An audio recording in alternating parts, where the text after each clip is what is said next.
Hello, viewers, and welcome to yet another exciting episode of Women Now. This is the season of festivals Navratri, Eid, Diwali, Thanksgiving, and Christmas, which means it's also a season of giving, looking good, and celebrating. If you haven't guessed already, today we are discussing ideas, giving tips, and helping you with your holiday shopping. Welcome, viewers, to another merry episode of Women Now. So, what do we have today? Well, I think, shopping and electronics, and we're in the Bay Area, so I may not be a man, but speaking for Manish, were he to be here, I think electronics, gadgets getting a good deal, and I think we haven't even gotten to Thanksgiving, and you're seeing Christmas stuff out in the aisles, so I would definitely try and get a list out together, see what you want, and aim for those. So get the if gadgets Manish going. was here, he would take up the whole show talking about electronics, and he's always doing something with it. Right, and then speaking for men, I think we'd probably also go for the sports, the golf and so on, because all that also goes on sale, and getting it early on is a great idea. Well, let's talk to Smita. Well, you wouldn't believe it. I get on the mail list of every favorite shop of mine. So I get private shopping experience, I get deals, I get coupons, and sometimes I might not want to buy something, but just because they made me feel special, I go buy it. So I just love That's it. not good, though. But You that's must good have marketing. See? Yes. You must have a list. I think this is how one should start. You must have a list of who all you need to buy things for. So you don't end up buying the same thing a lot, which don't know who to give out to. You can always give it to me. But if you start with a list of who you want to buy things for, then you know what you're targeting, right? I love Cyber Mondays because you have the convenience of shopping from where you sit down and just buy what you want and get those deals. Then So what is Cyber Monday? That is shopping purely online. It's not going in a physical brick and mortar store. that's correct. Okay. So can you sign up like on Cyber Monday to get deals? No, you have to No? wake up early and keep looking at things. Again, the kids put them to use now. Have them research whatever Now is that available. one I really am going to think about. The eight in my case might turn up to be $80. No, and the other thing is what I'm noticing these days, the fashion sense of kids and parents are very different. What we buy for them, they never end up liking. They're like, oh, mom, this is from the I buy 80s, that. this is from the 60s, this is from the 50s. I'm like, why am I buying and wasting time? Anything I buy from Europe for my kids, they'll be like, oh, this is not in style over here. So, best they choose what they like online and have them buy it. There's no confusion. They have to like it. So surprise gifts are no more in. Like for our parents, if they bought us something, we used to be so happy, used to just treasure that, right? Yes. These kids are not like That's that. why you have the free returns.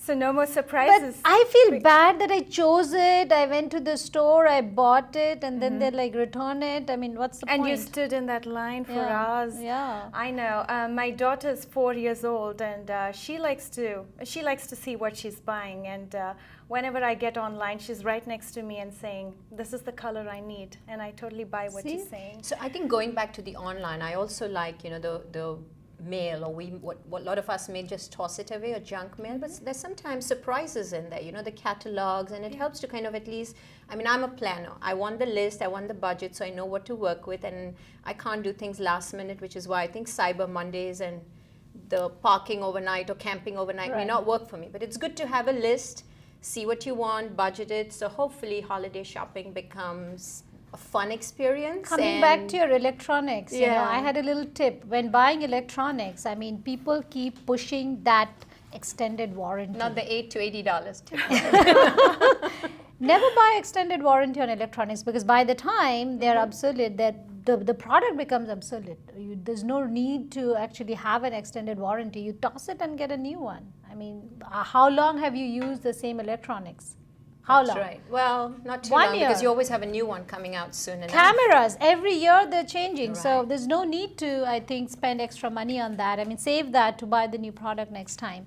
And I also think that the list is very helpful with the money. Put it next to the person that you're buying Right. and add it up so you don't go over budget. What any other tip that you I want to share? feel also that a lot of times I have been duped during the holiday season sales where they say buy something and you get something free. So you're actually buying things in bulk. You may not want to necessarily do that because you might not be using everything.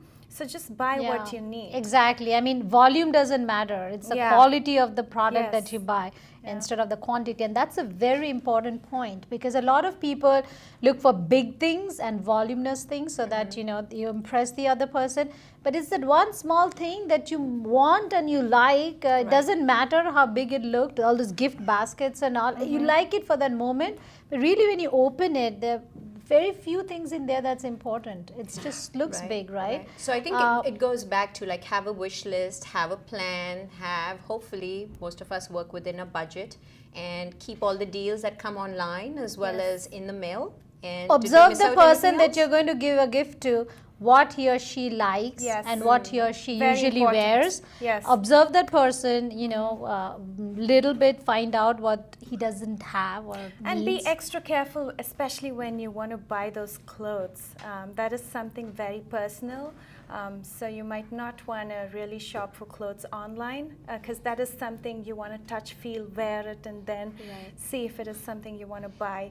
But rest of the things like gifts and perfumes, just go for it. I know, but I think keeping the light of, you know, it's the season of giving. There are lots of websites where you buy and part of it goes back to a good cause. So I think that's another prudent way to shop. That's the giving part of it. Exactly. And guys, do you want to know what I want? Are you shopping for me? Do you have a me on your list yet? Oh, well, I'll try to get. I'll try to be the early bird on Cyber Monday. I'll let you know what I want right after this show. And viewers, if you want to send women to anything, we accept what? Chocolates? Yeah. Flowers? Anything you love. Or send Thank us you notes. so We'd much. love to have your feedback. We treasure that, and that's we going to be a welcome big that. gift. Absolutely. Watching us every week is a big gift. Sharing your thoughts, what you want to hear on the show or see on the show, or kind of topics that interests you would be big gifts for us. So keep your mails sending our way.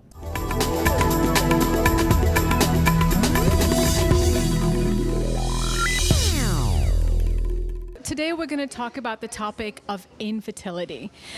Tell me, what is infertility? So the medical definition of infertility is where if you're under 35 and you've been trying for more than a year, they kind of recommend that you go to the doctor or your medical provider. However, when you're 35, they recommend that you go at 6 months to go see your doctor. The definition of infertility is that you're trying to conceive or get pregnant and it doesn't happen. They want to give it that 6-month period that you try. And then when you go to your doctor, what they'll do is they'll do some tests, some blood work to see what's going on. It's actually much more common than people realize. For example, in 2012, about 6.4 million individuals, meaning men and women, were actually considered infertile. And so if we break that down even more, I think it was approximately 7.4 million people, women especially on the ages of 15 to 44, that actually went to go seek infertility services. Doesn't mean they were infertile, but they went to the doctor. So what I would say is, first and foremost, always go to your doctor to see, if you need treatment, because sometimes we don't know what's going on. Secondly, what I do with a lot of my clients, especially South Asian clients or non-South Asian clients, is to look at alternative ways, meaning acupuncture as complementary to fertility treatment. But for some of my clients, they've just started to try to get pregnant. And I recommend go do acupuncture because it's good for the energy, it's good for the blood flow. So that's one way. So that's an alternative treatment. Another one is I actually recommend that my clients go and see a nutritionist, because what we put into our body really affects how we think and how we feel. And the last thing is stress. Stress is really, really harsh on the body. That's quite surprising. So you're saying stress could potentially impact somebody's ability to be fertile? Or it affects getting pregnant or conceiving. So, for example, a lot of South Asian American women have a busy life, they're working hard and they're socializing, and there's no time to rest. So there's been a lot of research that has been done where stress can actually impact our reproductive system, whether you're a man or a woman. and the ability to not conceive. So a lot of women and couples that are doing treatment, if you're in a relaxed state, and you might be able to work and be more successful, but there's no guarantee, right? So what I do with a lot of my clients is recommend that they do something called mind-body reduction, stress reduction techniques. So, for example, meditation is a great way to reduce stress. There are lots of workshops that I send my clients to where they're with other people, other women who are going through similar problems, but also they're learning techniques to relax. Because relaxing can be really hard for a lot of women, especially when they can't get pregnant. A lot of my clients, they seek counseling from me. They haven't even told their family members that they're trying to get pregnant, because generally in the South Asian community, family is so important. To have a family is key. And so for a lot of couples, trying to tell their parent or to tell their sibling is so stressful, and there's a lot of shame around it because they can't get pregnant, that they don't tell their family members and their friends. Finding a good counselor can be really important, especially when you've got no one to talk to. You can also join a support group, and the way you find that out is speak to your medical provider or go online, because there's a lot out there. That's what I would recommend. Or couples counseling, because it really affects couples. And if you're trying to get pregnant, it's not going to be very helpful if you're arguing. So couples counseling is recommended.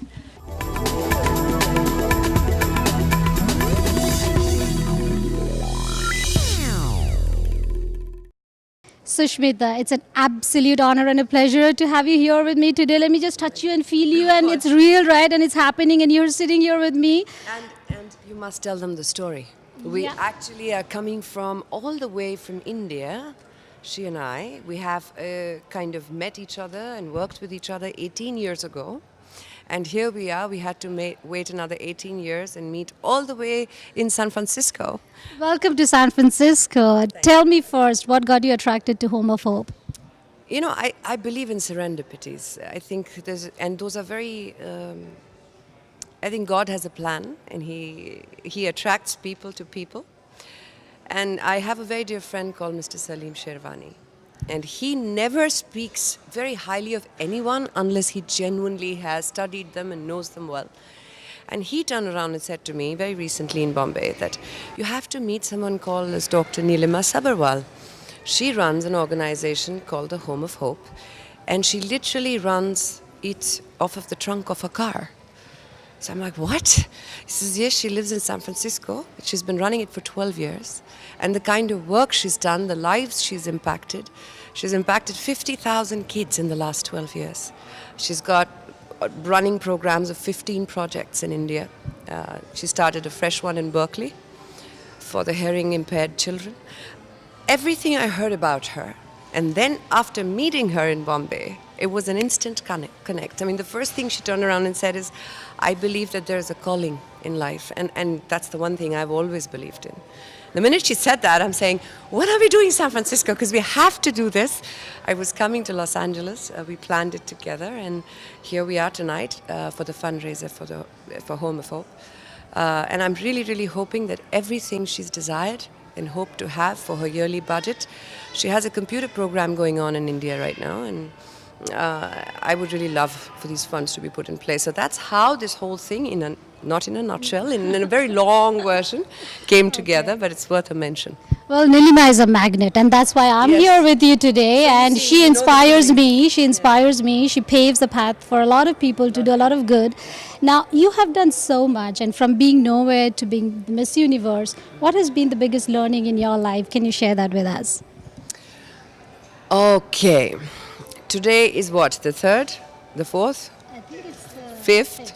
Yeah, I was close. I've been jet lagged. I've been on completely different time zones. I've been traveling non-stop. So the 5th today. In another 14 days, I will turn 37 years old. And in 37 years, it's very difficult to say the one thing I've learned, because every day of my life, I feel like there's been a new learning. But I have learned to live through it all, not just to exist. The choices you make, the things that liberate you, the things that make you who you are, you've got to be very unafraid in life to live your life. You've got to break barriers, you've got to get beyond what people perceive as norm and the right thing to do. and you have to make those choices bravely. That one thing in my life, I have to say, I've learned, and I've learned very quickly. What do you think is the biggest problem with women coming up to the top and doing what they want to do? You've been a woman, and not that you exemplify beauty, brains, all in one. Can I take you back home with me, please? Sure, I would love to be with you because. Over and over again. Yes. So tell me, what do you think is one issue that women face, and what do you want to tell them? Because our show is Women Now. It's a platform to inspire women and live their life, follow their bliss. What would be your advice to help them do that?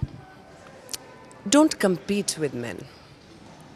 Don't support feminist groups. Don't allow anybody to tell you you need help because you're a woman. Nature is a she, and God knows she doesn't need anyone to run its course, right? A woman is very powerful. I don't just say that because you and I are women, and you're the womb of the universe. You are someone who creates life, keeps the process going, right? And even if she does not create life, example myself, just as yet, you can still be a mother. So you have the ability to nurture life, and it's really important to be able to live it like that without ever allowing anyone to tell you differently. There is no problem with it. It's the only problem is the conditioning. We grew up in different societies. People believe बेटियों को ऐसा होना चाहिए, बेटियों को ऐसा करना चाहिए. They must be second to the boys. They must not get an education. They must get into the kitchens and learn. A lot of the developing countries in the world have that as a problem. But the world has grown in such magnitudes and leaps and bounds that today you literally can Google, get on YouTube, educate yourself, see the world, and make your choices. So be aware. That's the first thing I always tell women. Be aware. Don't listen to anyone but your insides. If you want to learn something, the only one you need for it is yourself. Right. That's so well said. Now, people will remember you for a lot of things. People will remember you as a Miss Universe, as someone who helped a lot of people. But how do you want to be remembered? What is it? How do you define yourself? And what is it that you want to leave behind? I want to leave behind a lot of love. I want to leave behind a feeling. Because, I'm not one of those people who want to be remembered, per se. It's... Life is about constantly evolving. It is about doing great things, experiencing it, affecting people's lives, and then somebody else will affect their lives, and you move on. So it's not about being remembered, but I would love for them to remember a feeling. And they could very well say, I can't remember her name. She was this tall girl with, she was pretty, but, I can't remember. But I do remember that I loved meeting her. I remembered the hug she gave me. I remembered the way she made me smile. If I can leave behind a legacy of love, namelessly, then that's what I would really... Well, I would remember your name and the hug and the love and everything. And lastly, tell me... yeah, totally. But tell me, how would you like to continue helping Home of Hope and several other charities that you want to be associated with and helping the people who really need you, like me too? You are coming home, that's sorted. Yes. But I think, you see, the thing about all these organizations is, I never took a course or a particular mission in life because I don't think any one of them is less important. It's not like saying a thalassemia society, or it's like saying working with kids and missionaries of charity, or Home of Hope, or Pratham, or any of the other organizations I've worked with. Is anything more or less in terms of cause. What I want to be able to do is help genuine people. Because in the line of work that I'm in, I also attract a lot of people who don't intend to share that money and put it to good use. And so we're very careful that the people we help actually put it to good use. Now, for example, Nilima has no administrative costs. She has volunteers working for her. Now, a lot of the organizations that have administrative costs are always people who are not necessarily putting the money, all of the money, to where it could have been of better use. So one of the key things when I heard about Home of Hope, that she has no administrative costs, I knew immediately that this is a lot of people. She has, I think, correct me if I'm wrong, Nilima. Nilima has a 9-member board team, board members. She has 12 committee members. And just within these people and the volunteers that come in and go, it's enormous. 50,000 kids. Yeah, I mean, I think about it, and I think one person can do that. Can you imagine how unbelievable that is? Yes, viewers, today we conclude our show with a quote from Alexander McQueen. Yes, I'm talking about the fashion guru. He quoted, "It's an era in fashion. There are no rules. It's all about the individual and the personal style, wearing high-end, low-end, classic labels, and up-and-coming designers all together." With these tips, we hope you'll have a pleasant shopping experience this year and enjoy the rest of the week. Till then, next week, we'll see you same time, same place.